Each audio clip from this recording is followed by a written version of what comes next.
During a family dinner that was meant to celebrate a milestone, my son-in-law Justin Whitfield leaned back in his chair, smirked, and asked loud enough for everyone to hear, "So, how does it feel to be useless now?" Laughter rippled around the table, but I stayed calm. I set down my fork, smiled across the candles, and answered with a voice steady enough to silence the room. How does it feel to know this useless man will never pay your bills again? The instant those words left my mouth, Justin's face went pale, the children froze, and my daughter Olivia Parker looked as if the ground had just been pulled out from under her. That was the moment the entire family dinner turned from celebration into a reckoning. Before we continue, make sure you subscribe and share your thoughts in the comments. What would you do if your son-in-law humiliated you in front of your family like this? The table had been set with polished silverware and candles that glowed against the fresh linen Olivia Parker had chosen for the occasion. She had prepared an elaborate meal to celebrate her husband Justin Whitfield's promotion, and the air smelled of roasted beef and garlic butter. Laughter carried across the table as wine poured into tall glasses.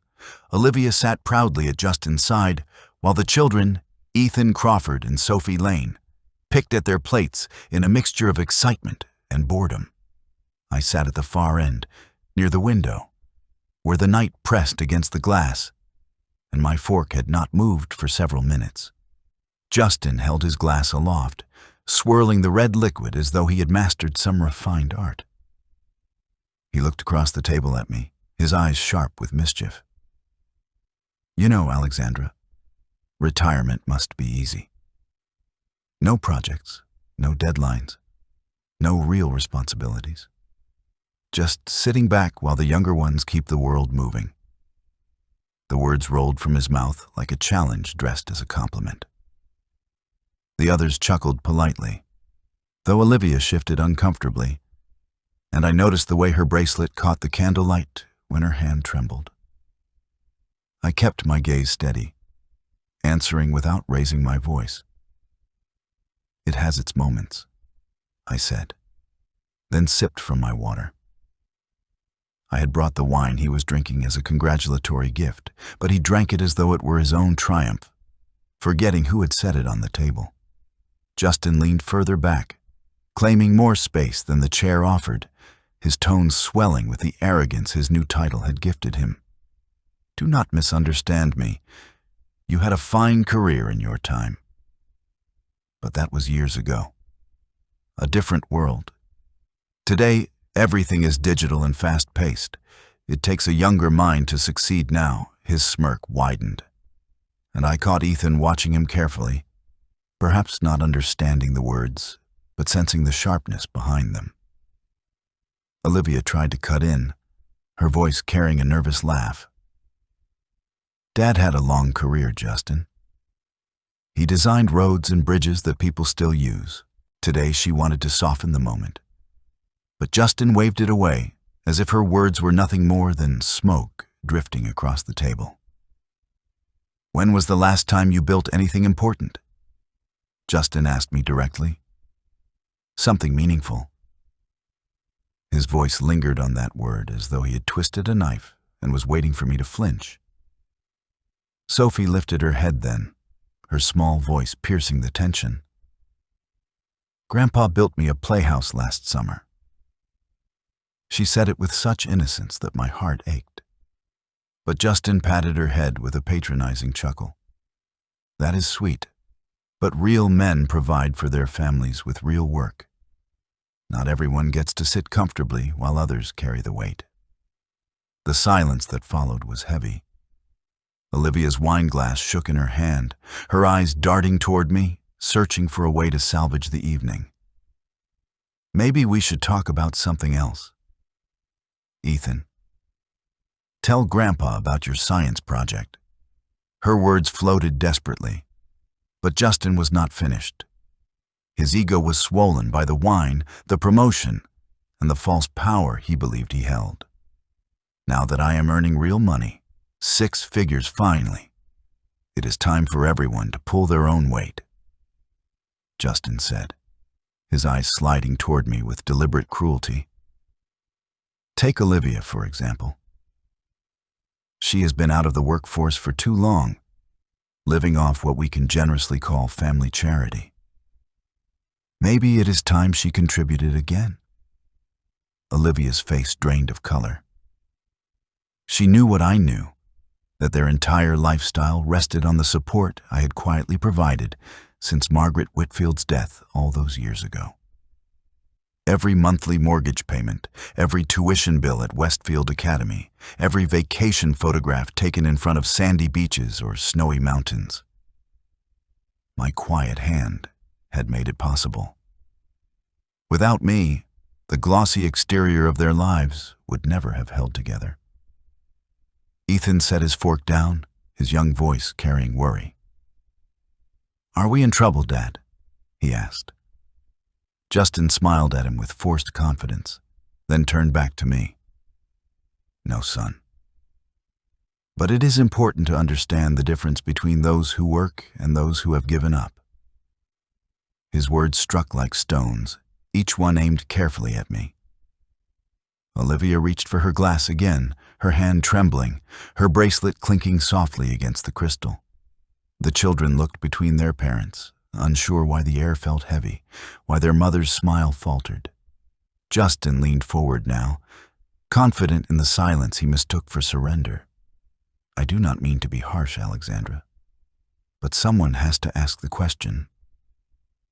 When was the last time you did something worthwhile?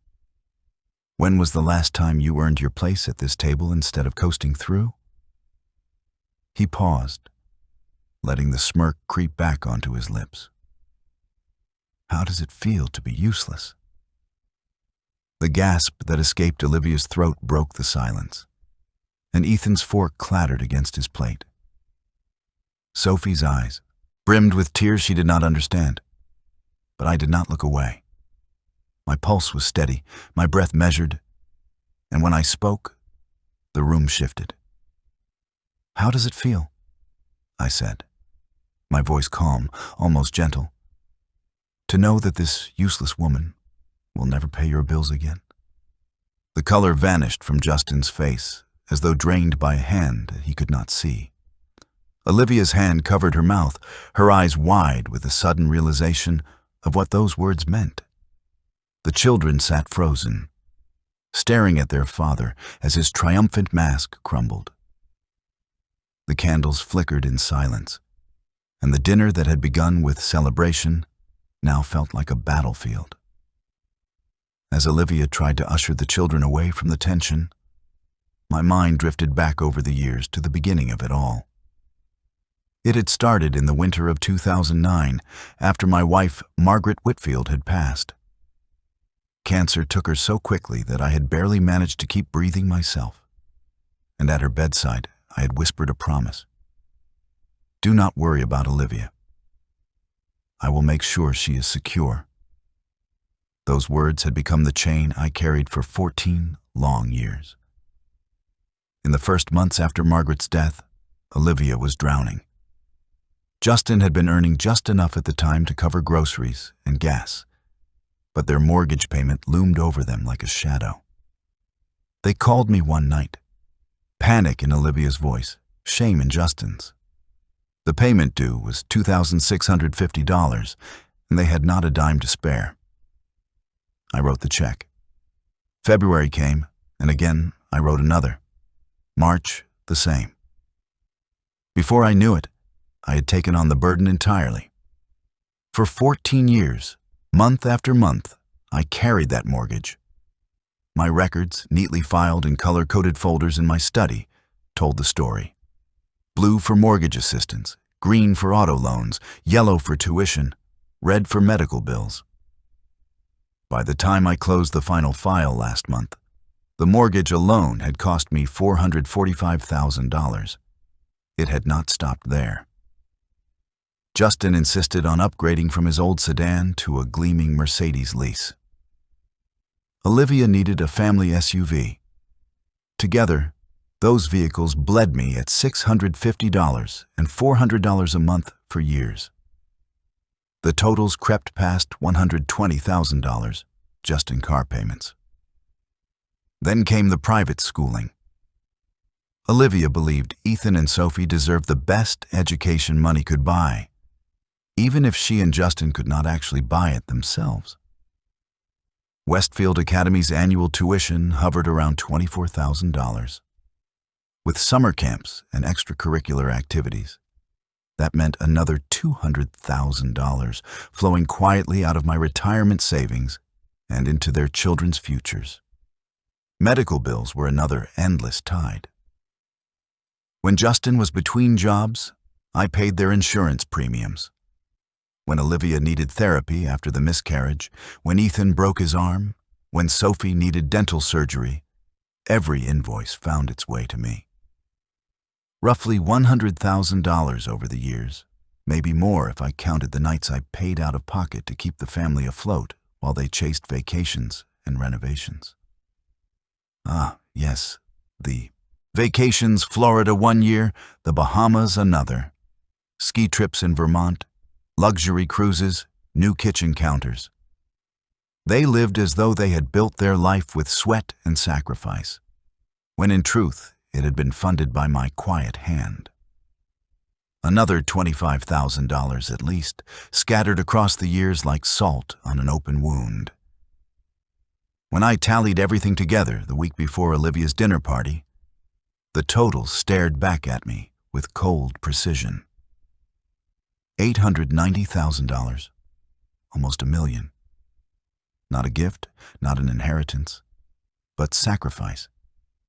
My sacrifice. I remembered the early years, when gratitude had still been present. Olivia would bring cookies, Ethan would draw me pictures, Justin would mow my lawn or fix a gutter.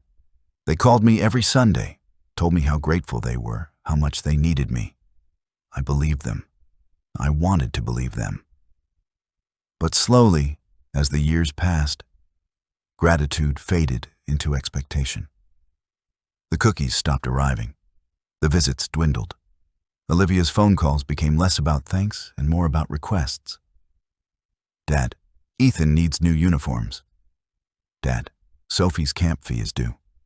Dad, our vacation rental fell through. Can you help? The word please disappeared.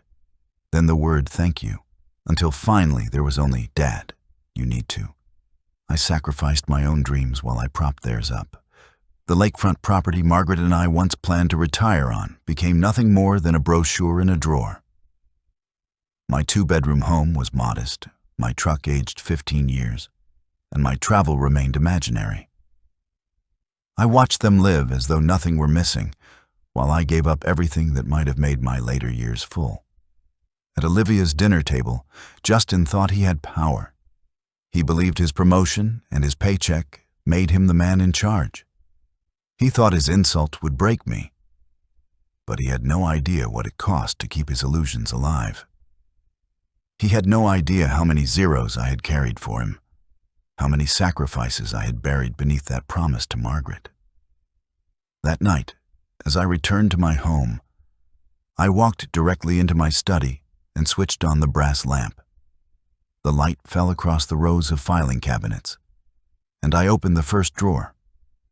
February 2009. Mortgage assistance, $2,650. March 2009. The same. 14 years of records. Each page proof of the life I had carried for another man who had the audacity to call me useless.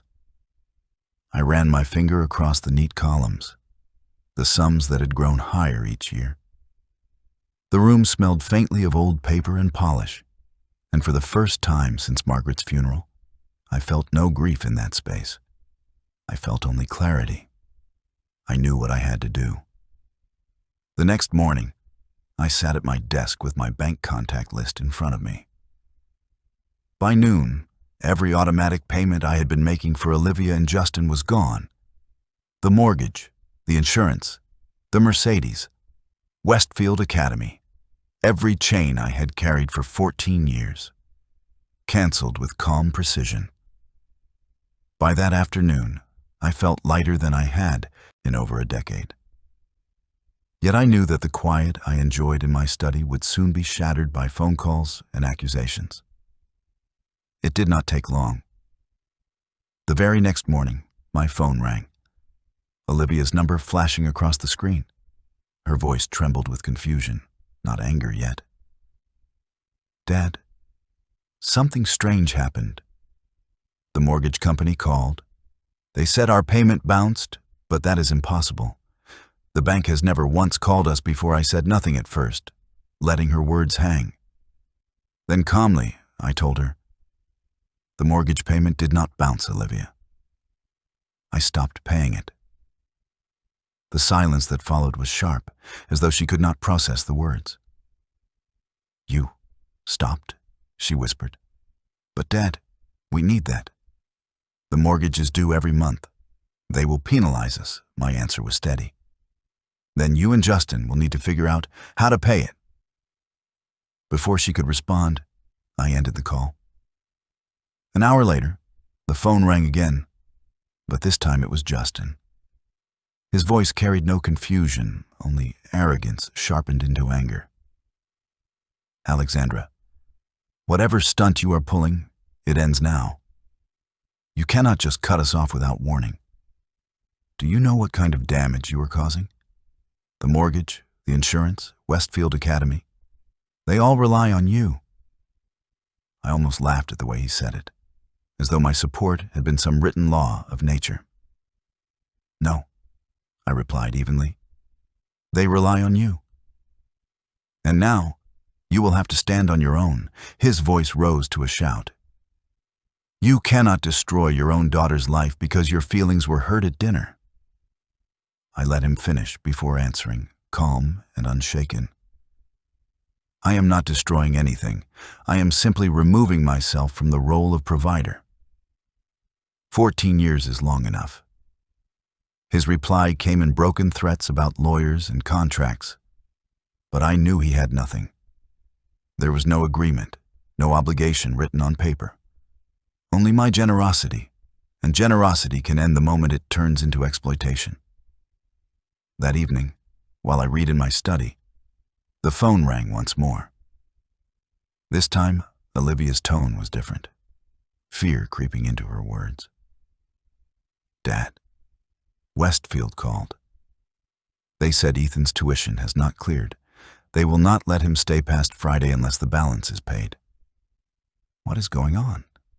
Please tell me this is just some mistake.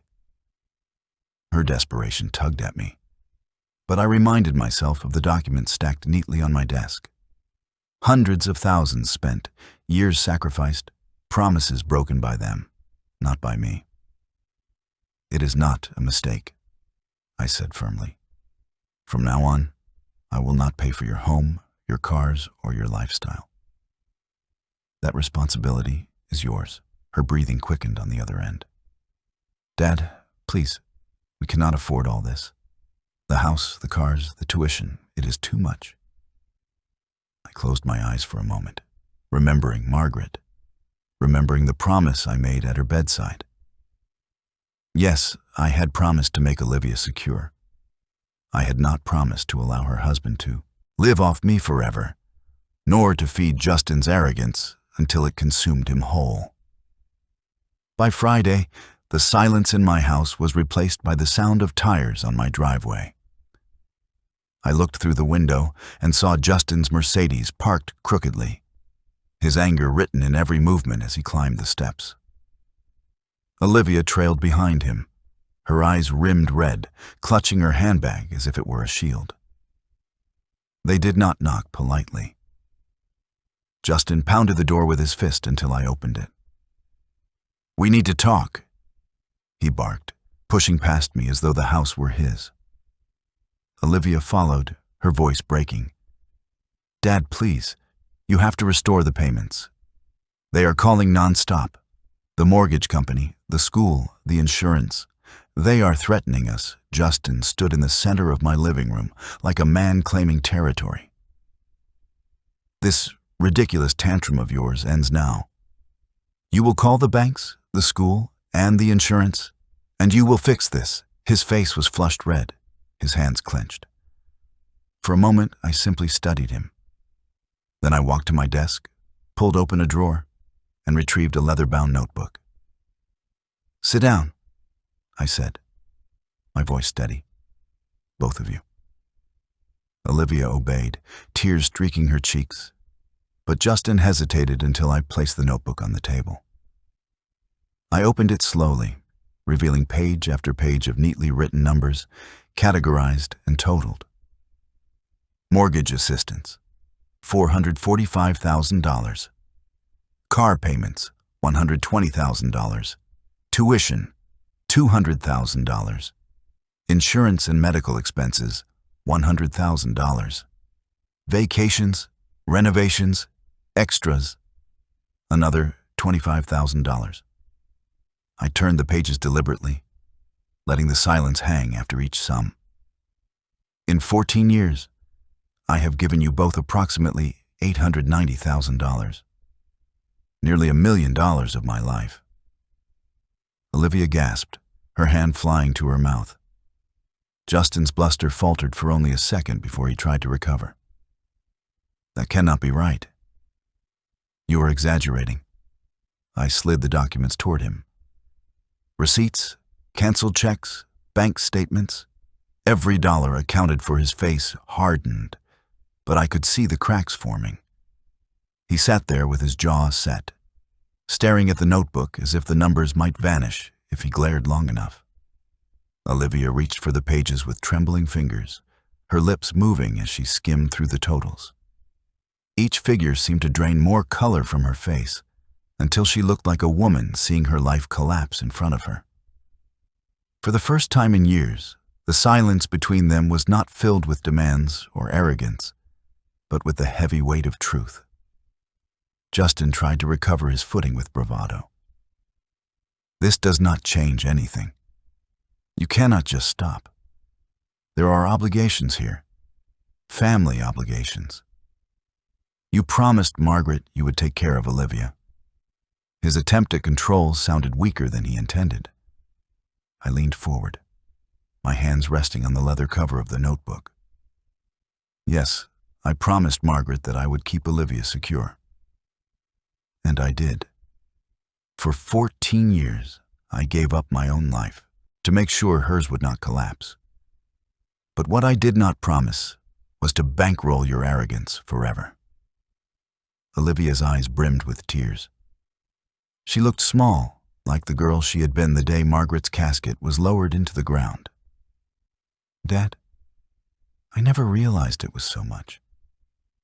Almost $1 million. Her voice broke on the word million, as though she had never considered that someone else's sacrifice had been the foundation for her comforts. I wanted to comfort her, but I could not allow sympathy to undo the resolve I had built. "Yes," I said evenly. "Nearly $1 million. Money I could have spent on my retirement, on travel, on my own dreams. Instead, I carried you." Justin slammed his fist on the table. "So what? That is what family does. You helped because you wanted to. Now you cannot just cut us off because of one comment at dinner. You are being vindictive." His voice shook, betraying the fear beneath the anger. I rose slowly and walked to the mantel where Margaret's picture stood in its silver frame. "Do not twist this, Justin. Vindictive would have been exposing you years ago. Vindictive would have been telling everyone how you built your image of success on my back. What I am doing now is not vindictive. It is justice. It is balance restored." Olivia's sobs filled the room, her shoulders shaking as she held her head in her hands. "Dad, the children, they will suffer if we lose the house, if they are pulled out of Westfield. Ethan is already worried. Sophie cried last night because she overheard us talking about bills. Her words hit me because my love for those children was pure. But that love did not extend to enabling their father's entitlement. The children will not suffer because I will make sure they are taken care of. I will pay their tuition directly. I will cover their clothes, their medical expenses, and their activities. But nothing more. Not your mortgage. Not your cars. Not your comforts. Only them. Justin shot to his feet, pacing the living room like a caged animal. You cannot divide the family like that. Either you support us all or you support none of us. His voice was desperate now, no longer commanding. I turned, meeting his gaze without flinching. No, Justin. You divided this family the day you mocked me at my daughter's dinner table, the day you turned gratitude into expectation. From now on, I will separate the innocent from the guilty. Ethan and Sophie will be fine.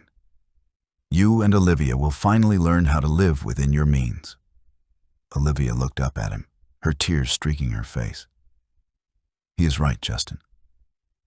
We cannot keep living like this. I thought it was just help. I thought it was temporary. She shook her head. But look at these numbers. 14 years and nearly $1 million. We never would have survived without him. And we never thanked him.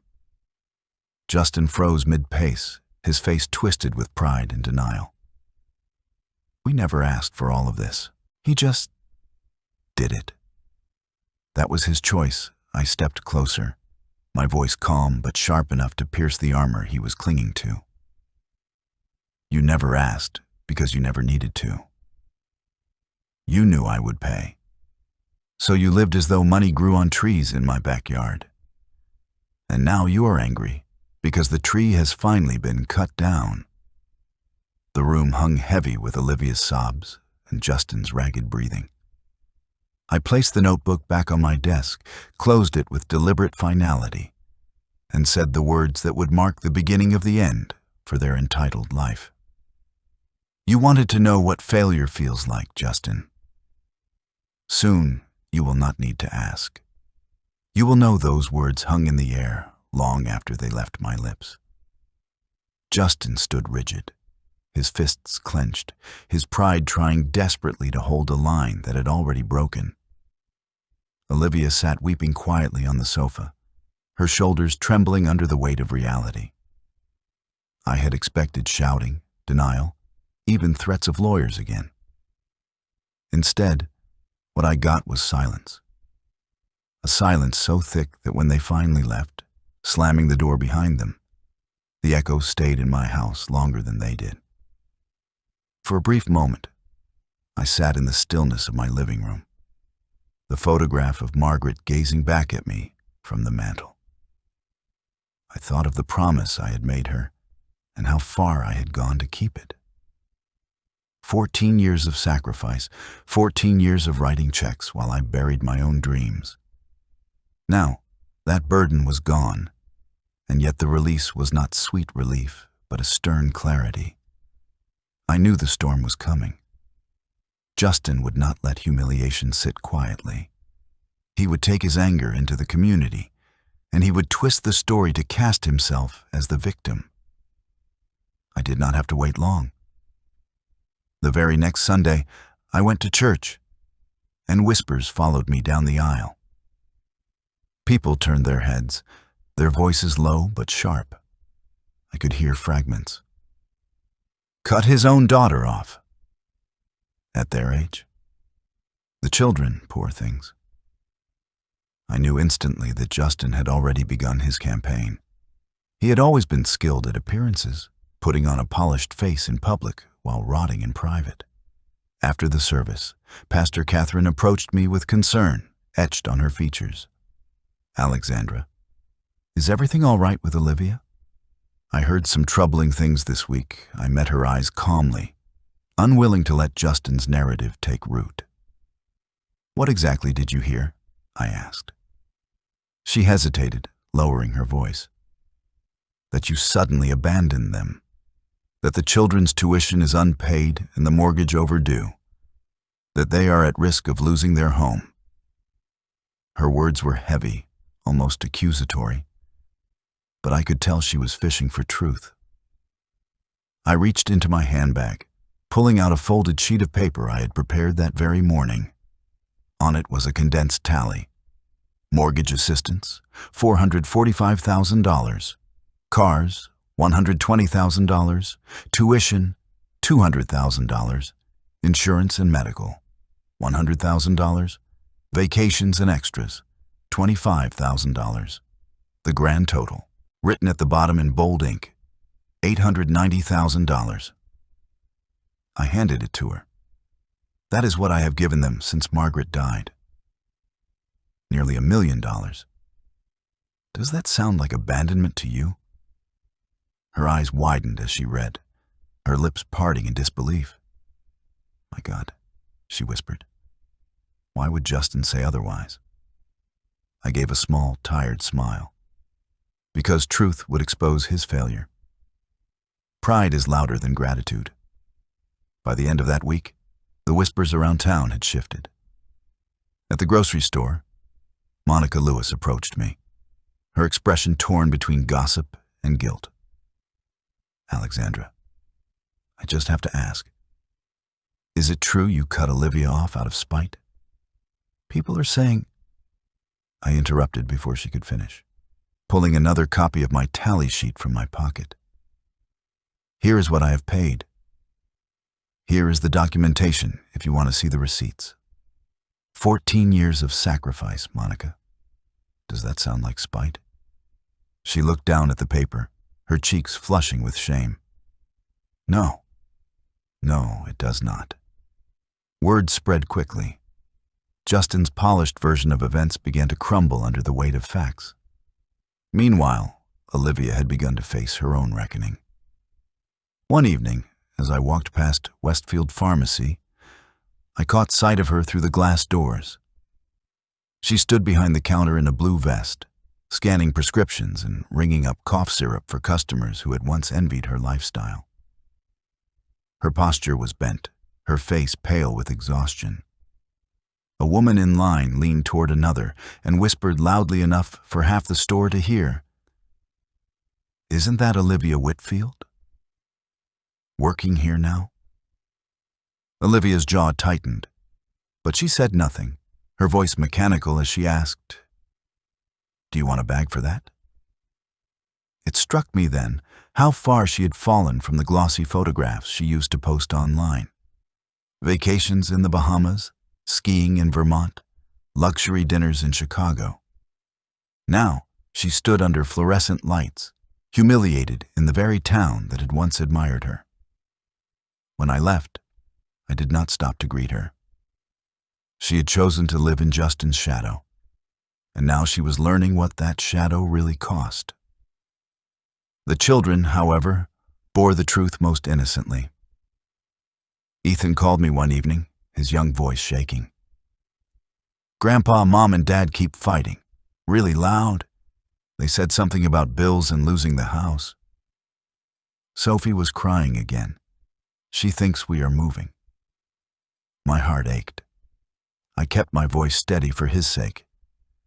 You and Sophie do not need to worry about school or your clothes or the things you need. I will always make sure you are taken care of. That is my promise. There was a pause. Then Ethan whispered, "Dad said you ruined everything." "But Mom," she said, "maybe they ruined it themselves." That single sentence from a 12-year-old boy cut through me more sharply than Justin's insults ever had. Even Ethan, young as he was, could see what his parents refused to admit. By mid-month, the visible cracks in Justin's pride grew too obvious to hide. His Mercedes was gone from the driveway, repossessed after 2 missed payments. In its place sat a 10-year-old Honda Civic, dull paint and all. Neighbors noticed. Mrs. Eleanor Crawford mentioned it to me at the post office, her voice tinged with curiosity. I saw Justin driving that old Honda. Whatever happened to the Mercedes? He was always bragging about it. I simply smiled. Appearances do not always last. She tilted her head, understanding dawning slowly. The true breaking point came when an eviction notice appeared on their front door. A thick envelope from the county taped to the glass, the bold letters declaring unpaid mortgage and a 30-day deadline. Neighbors saw it before Olivia even had the chance to pull it down. The whispers were no longer about me, but about them. All those vacations, all that money spent. And they cannot pay their bills? Olivia came to me the next evening, her face drawn, her eyes swollen from crying. She sat at my kitchen table, clutching a crumpled tissue. "Dad, please. We cannot lose the house.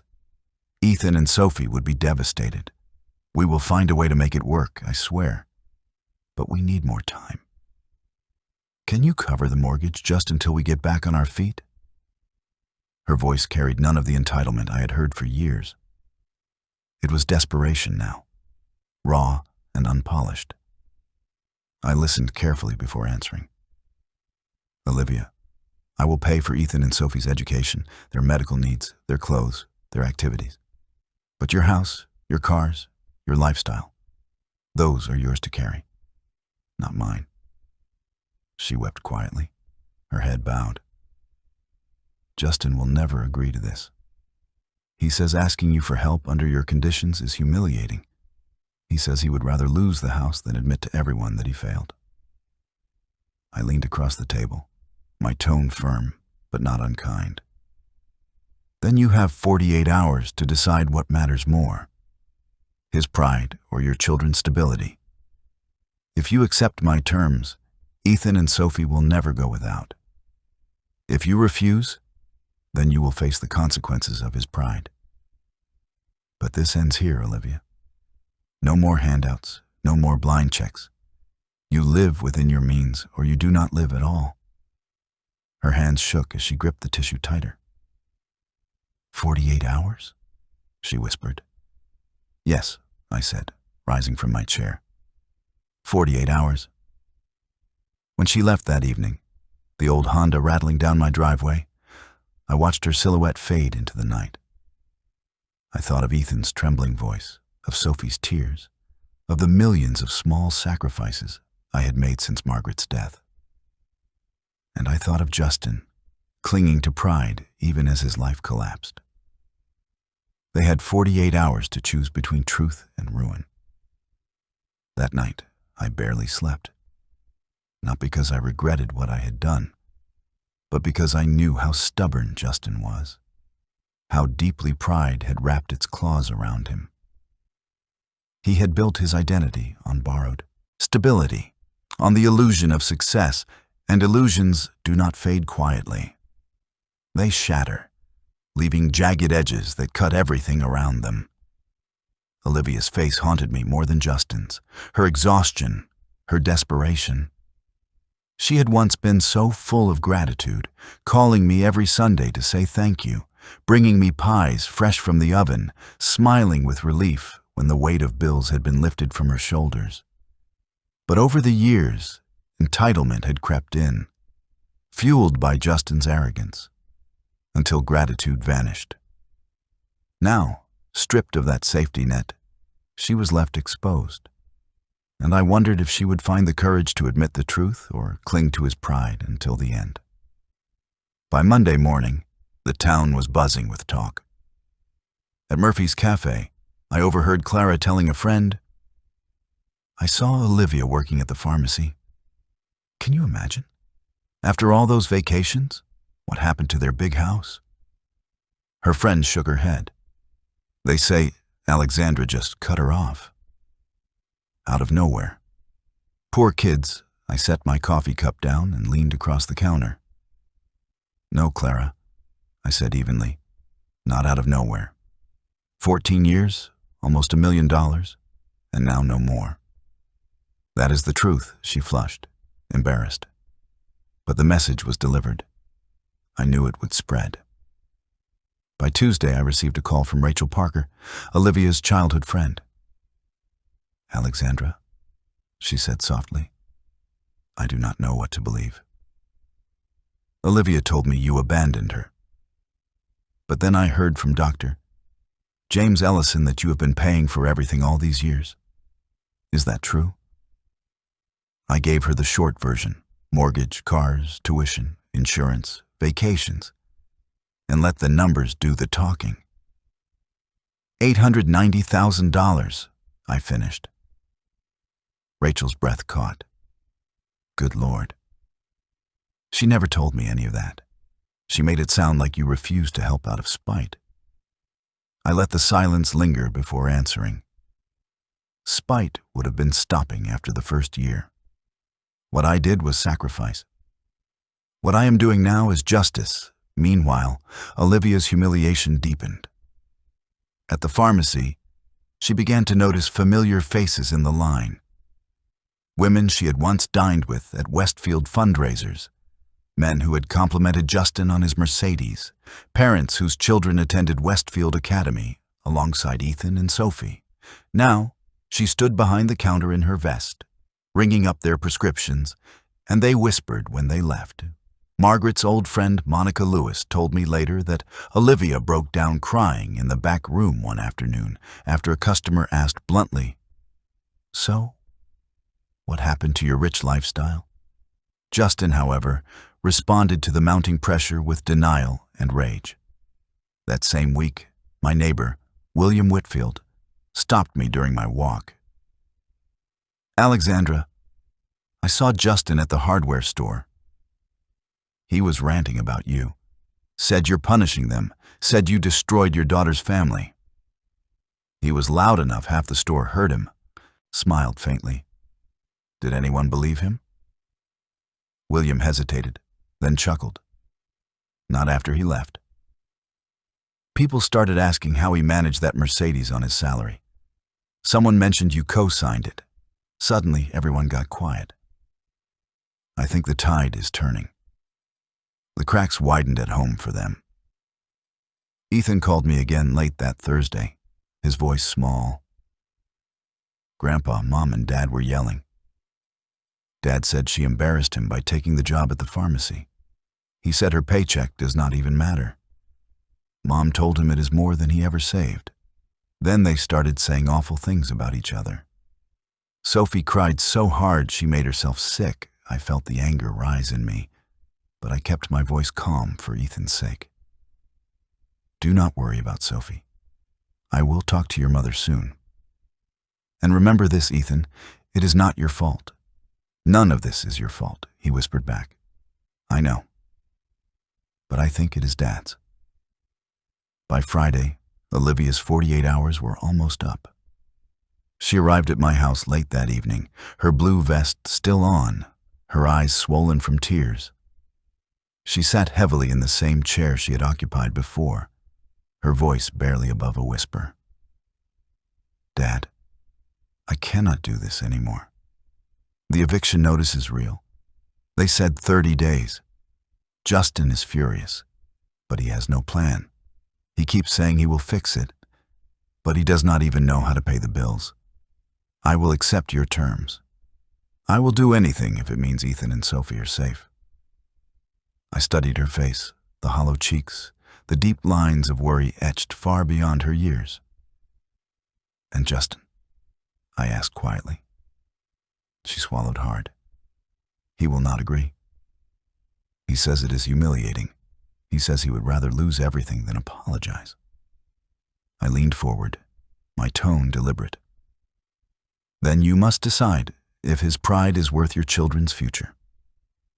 I told you, Olivia, this offer does not stand forever. You have until Monday at noon. After that, Ethan and Sophie will still be mine to protect. But you and Justin will be on your own entirely.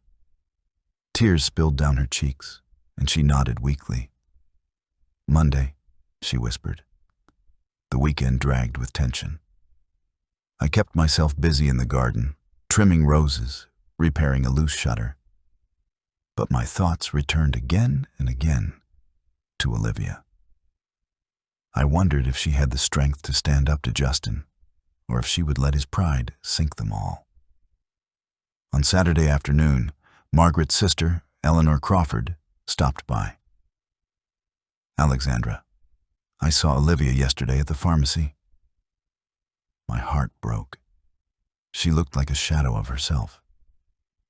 But I also heard Justin at Murphy's bar last night, bragging that he would never bow to you. He said he will let the house go before he gives you the satisfaction of an apology. I sighed. Then he may very well lose it all. That Saturday evening, as the sun dipped behind the trees, I received an unexpected visitor. Justin himself stood at my door, his shirt wrinkled, his tie loosened, his face drawn with exhaustion I had never seen before. He did not stride in with arrogance this time. He lingered on the porch, his voice low. "Alexandra, we need to talk. Man to woman. Just us." I let him in, watching as he sank into the armchair like a man finally admitting defeat. For a long time, he said nothing, just rubbed his temples as though trying to push the words out. Finally, he spoke. "The foreclosure is real. 30 days. Olivia is working 40 hours at the pharmacy, but it barely covers groceries. I bring home about $5,800 a month. The mortgage alone is $2,650. We cannot make it work, not even close. We never could we? Without you." His voice cracked on the last words. "No," I said softly. "You never could." He looked at me then, eyes hollow. "I built everything on your back. The house, the cars, the schools. None of it was mine, and now it is all falling apart. I thought I was a provider, but I never earned any of it. Tell me honestly, Alexandra, is there a way forward from this? Not back to how things were, but forward to something better?" For the first time in years, I saw humility in him. Real humility. It did not erase the damage, but it cracked the armor he had worn for so long. I did not answer immediately. Instead, I rose and walked to Margaret's photograph on the mantel. I thought of what she would say, of what she would want for her daughter and her grandchildren. Then I turned back to Justin. There may be. But it will not be easy, and it will not be on your terms. He nodded slowly, accepting the truth. When he left that night, the Honda's engine sounded less like a defeat and more like the first honest step he had taken in years. The next day, Olivia arrived. She still wore her vest, the exhaustion etched deeper now, but her voice carried a different weight. "Dad, I cannot keep lying to the children. They ask me every night if we are moving. I told them we might lose the house. Sophie cried so hard she could not sleep. Ethan said maybe we should have said thank you more. Dad, he is right. We should have." Her words broke something in me, not in anger, but in sorrow. I reached across the table, placing my hand gently on hers. "I never stopped loving you, Olivia. I just stopped enabling you. If you want my help for the children, then you and Justin must tell the truth. To me, to them, to this community. Only then can there be a way forward." She nodded, tears streaming. "What do you want us to do?" I took a breath and laid out my terms. "First, I will pay Ethan and Sophie's tuition directly to Westfield Academy. Their clothes, their medical care, their activities, their college funds. I will handle all of it. But your mortgage, your car payments, your insurance, your lifestyle, that ends. You will live within your means. Second, I want public acknowledgement. Letters to the community newspaper, posts on social media, apologies to those you misled. People need to hear the truth. Not my version, not Justin's version, but the truth. Third, I want family dinners here once a month, not to report your finances, but to keep respect alive. If you agree, I will help the children. If you refuse, then you will lose everything." She sat in silence, wiping her tears with a tissue. "Justin will hate this. He will call it humiliating." I leaned closer, my voice sharp. Humiliation is when your children are evicted from their home because their father's pride matters more than their stability. Humiliation is when your daughter cries herself to sleep because you cannot admit the truth. What I am offering is not humiliation.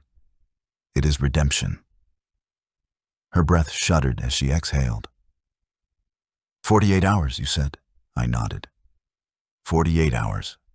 After that, the offer is gone. Those were the words that echoed in my house long after Olivia left. The door had barely shut behind her, but the weight of them seemed to hang in the air like the toll of a church bell. I knew what was at stake. If they refused, foreclosure would consume their home, the children would be uprooted, and their world would collapse completely. If they accepted, it would mean shattering their pride before an entire community that had once envied them. The decision was theirs, but the clock had already started ticking. On Sunday afternoon, I went about my day as usual. I watered my roses, brewed coffee, and sat in my study reading an old engineering journal. Yet beneath the surface, I felt a strange calm. For 14 years, I had carried them. And now, for the first time, the burden was not mine. It was theirs. That evening, the phone rang. It was Olivia. Her voice sounded as if she had aged 10 years in the span of 2 days. "Dad," she whispered, "we will come tomorrow. At 10 a.m., Justin has agreed to your terms. But," her voice broke, "you must understand, he is terrified. He has never admitted failure before. Not to anyone. This will break him, then let it break him," I said quietly. Sometimes things must break before they can be rebuilt. The next morning, I watched from my front window as the old Honda pulled into my driveway. It carried not just Olivia and Justin, but Ethan and Sophie, dressed in their school uniforms, their faces anxious but hopeful. Justin climbed out slowly, his shoulders slumped, his once proud posture replaced by the defeated stance of a man who had run out of lies to tell. Olivia held Sophie's hand as they walked to the door, her other hand clutching the eviction notice folded tightly in her purse. When I opened the door, the children rushed to me. Ethan hugged me around the waist. "Grandpa, are we going to be okay now?" His voice was trembling, his eyes wide with fear. I bent down, looking him directly in the eyes. "Yes, Ethan. You and Sophie will be okay. That much I promise you." Inside, the family gathered in my living room. The same room where Justin had once stood like a general making demands now held him as a man stripped of his armor. He sat on the edge of the sofa, his hands clasped tightly between his knees, his eyes fixed on the floor. Olivia sat beside him, her hands shaking, while the children settled quietly on the other couch, watching. I did not waste time.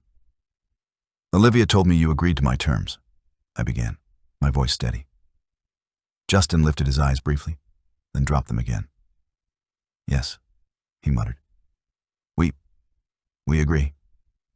His voice cracked, the word catching in his throat like something too sharp to swallow. I leaned forward, resting my hands on my knees. "Good." Then hear them once more, so there is no confusion.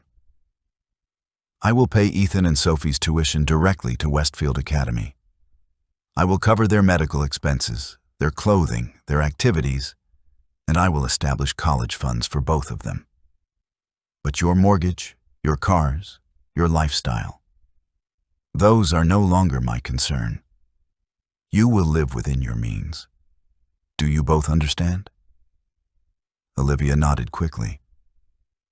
Justin hesitated, then forced himself to nod as well. "And there is more," I continued.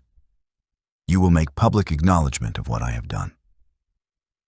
You will write a letter to the community newspaper explaining the truth.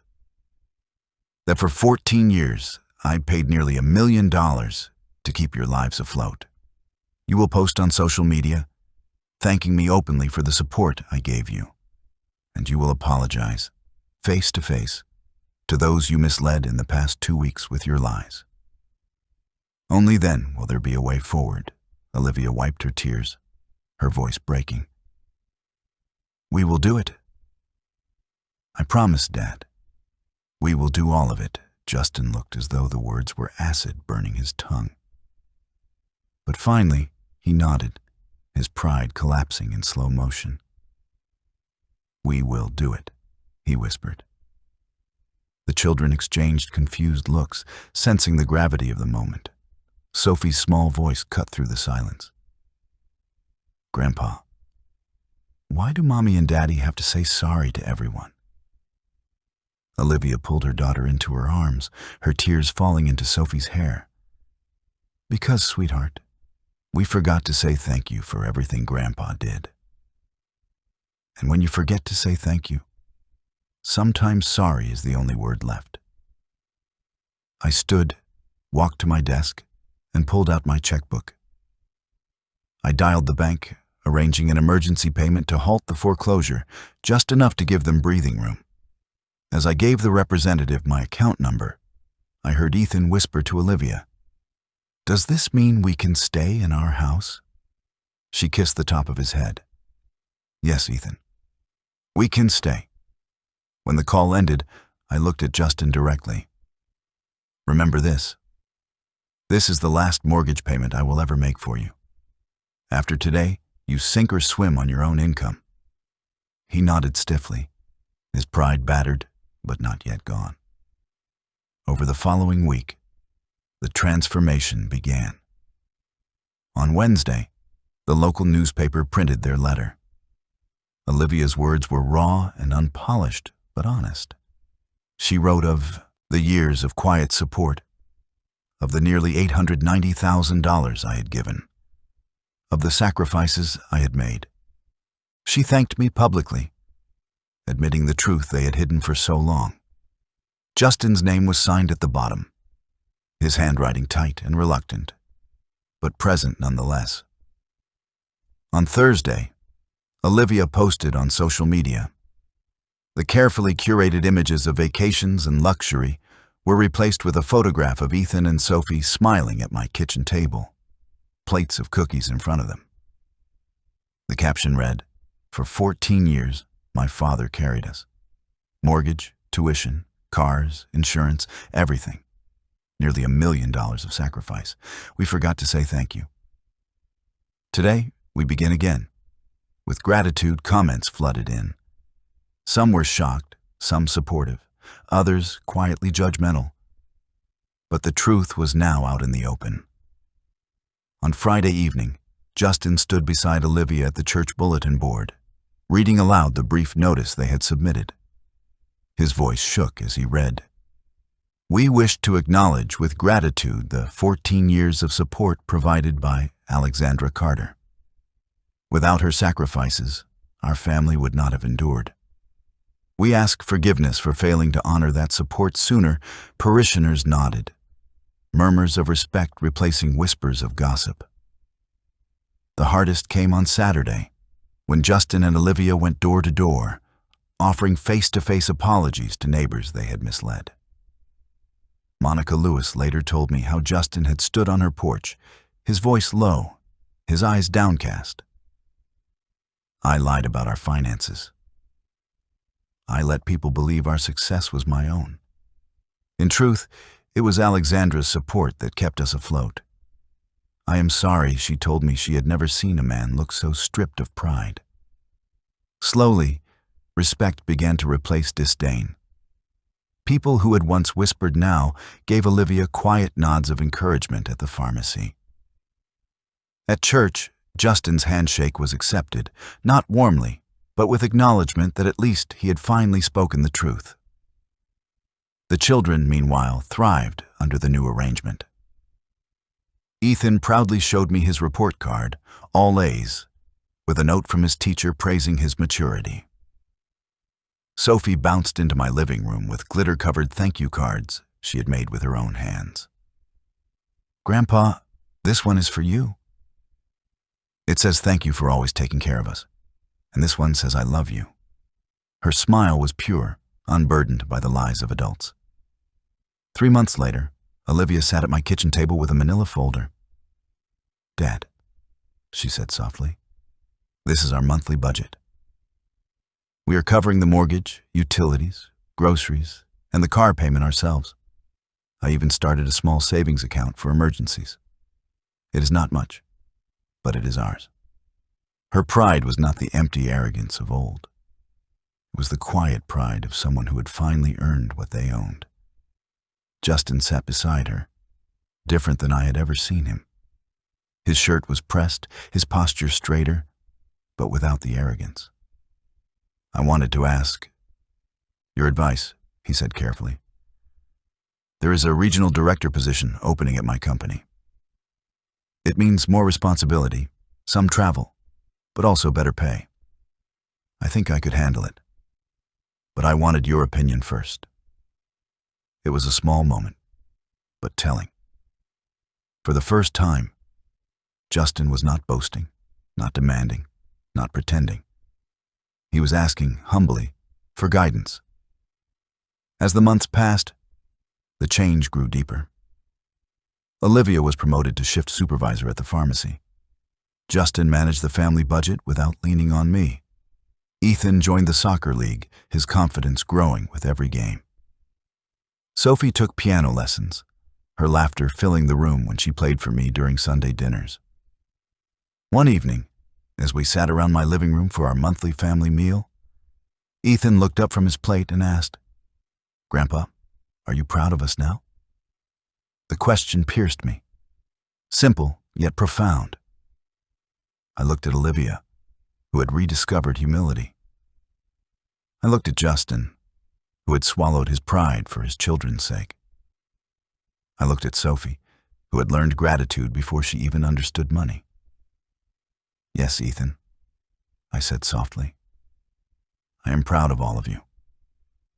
Later that night, as I walked them to their Honda, Sophie slipped her small hand into mine. "Grandpa, Daddy says thank you every night now. Did you know that?" I smiled, squeezing her hand. "That is good, Sophie. That is how it should be." As their car disappeared down the street, I turned back to my quiet house.